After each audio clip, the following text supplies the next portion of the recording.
Okay, let's go again. BlackMamba24. I'll play this line, knight c3. Let's try and pester that knight. Right, maybe not.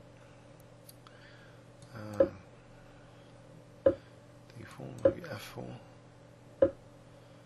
Okay, I don't mind that. I could try and discourage c5 here, but I suppose knight d7. Knight's a bit passive though on d7 compared to c6, so maybe bishop e3 is worth playing just to try and discourage c5.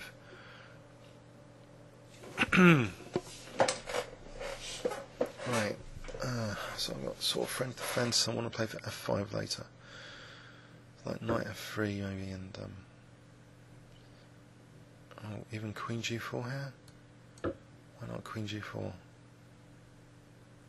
Guessing g7 sometimes is a very annoying move.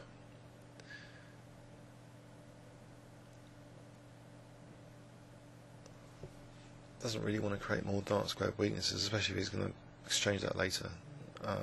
Be emphasising the lack of the bishop.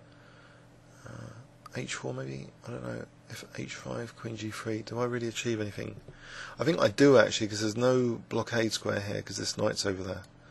So it's weakening these pawns a bit further. So queen g3. It's a bit controversial because maybe I want to play g4, but knight f3 to g5 is just tempting as well. Just stick a knight on g5. Okay. Aha. So why can't I just take that here? Oh.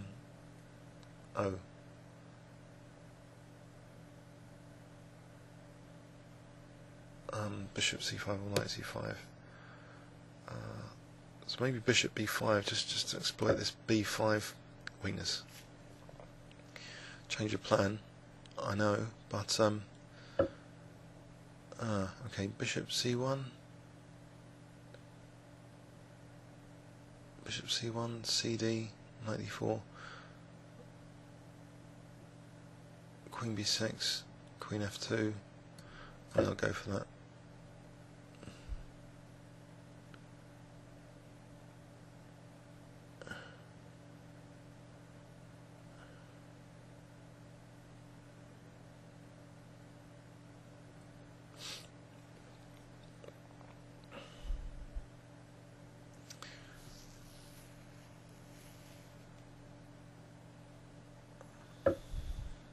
Okay.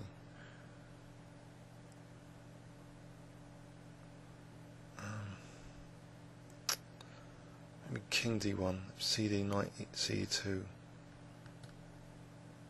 My king's sort of in trouble if it castles because of this diagonal. I don't think that's great news. Okay, hopefully can pick up that d pawn with advantage.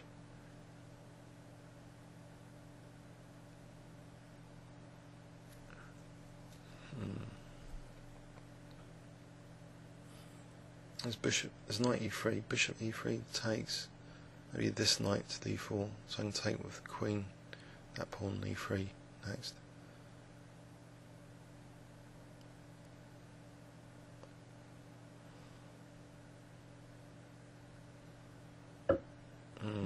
I guess he's going to play bishop d2 here.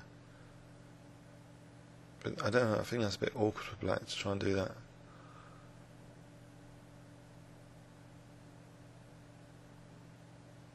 Maybe rook a3 if I really want that pawn, and rook e3. I'll just ignore the bishop and just go for something else, like f5. f5. So he has done that. He's got knight c5 to e4 to f2 potentially. So rook a3 might be a good exchange sack. Oh, okay.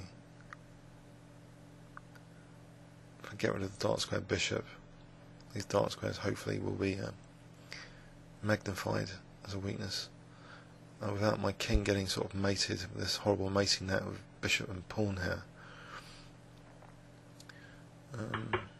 Alright, so, but mind you, f5 is tempting as well. E takes, E6. I think that could wait.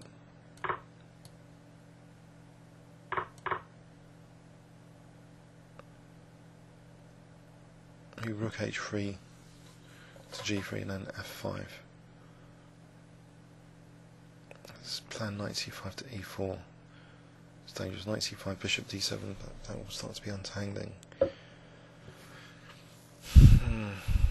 G4 here, just trying to rip open the king side. That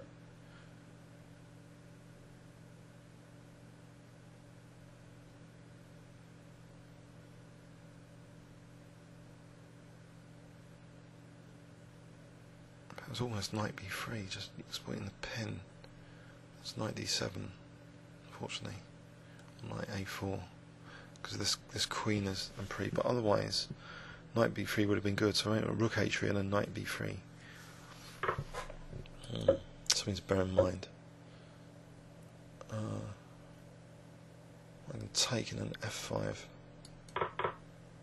So f5 here.